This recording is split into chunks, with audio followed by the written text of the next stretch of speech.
Welcome to Sunshine Stories. Please join us for Tom Thumb. Tom Thumb. Once upon a time, a poor farmer and his wife were sitting glumly by the fire when suddenly there was a knock at the door. An old man in rags appeared in their doorway. Bent over a walking stick, he asked the couple if they could spare some food to eat.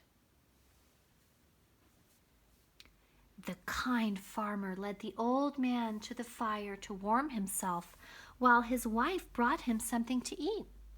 The old man sensed that the couple was sad and asked them what was the trouble. "We hoped for children but have none. We'd be so happy if we just had one, even if he was no bigger than my husband's thumb," said the farmer's wife.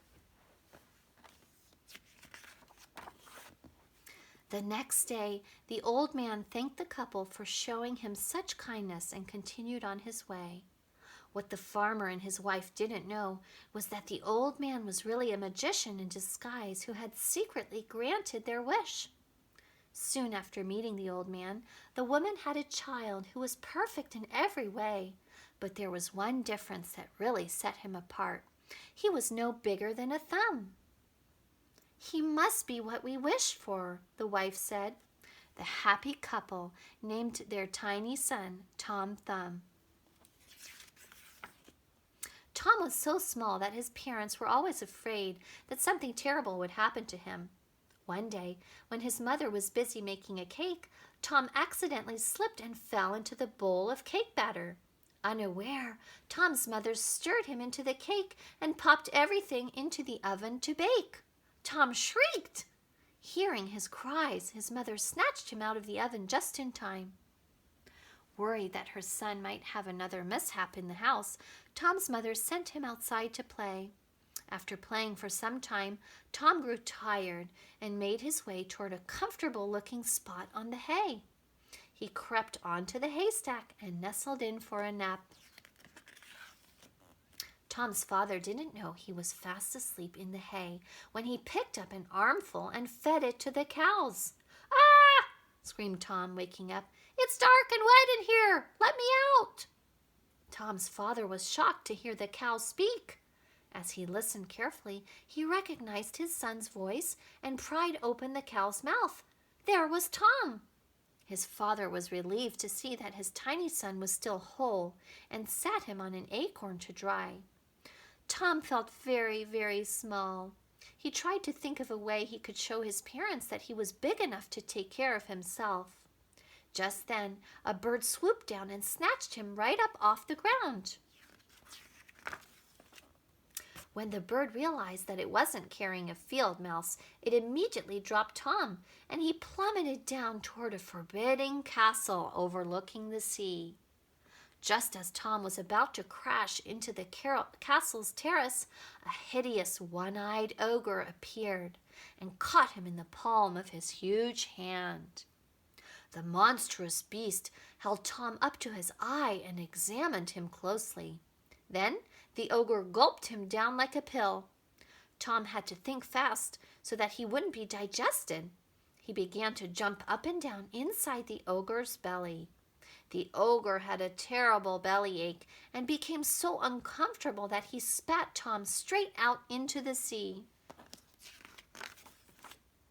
Tom landed in the water with a splash.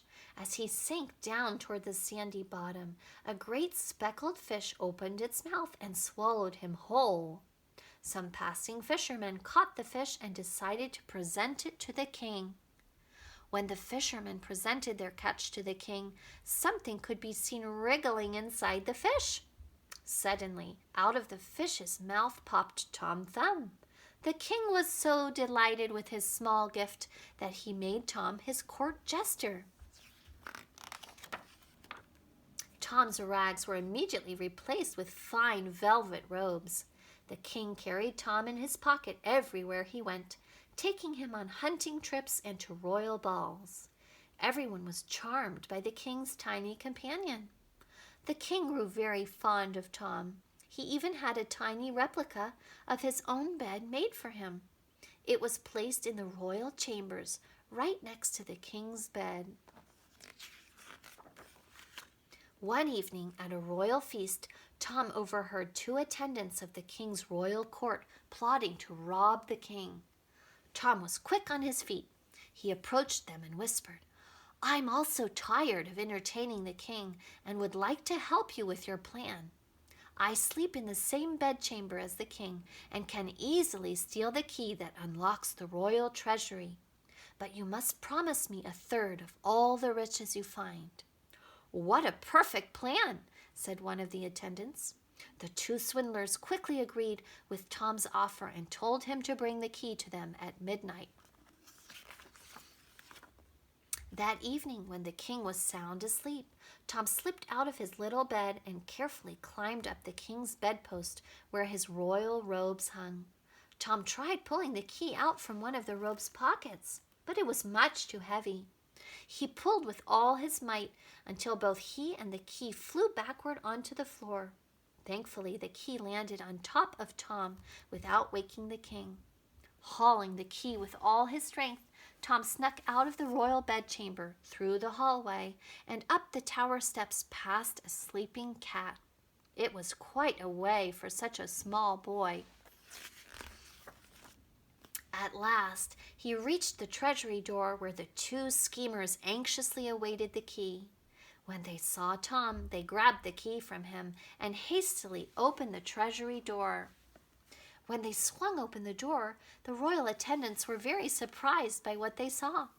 The room was filled with the king's guards. They were caught red-handed. Tom had alerted the guards of the royal attendants' devious plot to rob the king. He felt that it was best not to tell the king right away, until the thieves were caught and thrown into the castle's dungeon. When he learned of Tom's valiant deed, the king ordered that a special ceremony be held in Tom's honor. When asked if there were any special guests that he would like to invite, Tom named his parents. "And so it shall be done," announced the king. A royal coach was sent to pick up Tom's mother and father, who were dressed in fine robes and jewels. They watched proudly as their son Tom was knighted for his bravery. From that day forward, Sir Tom Thumb and his parents lived happily and comfortably at the royal palace. The end.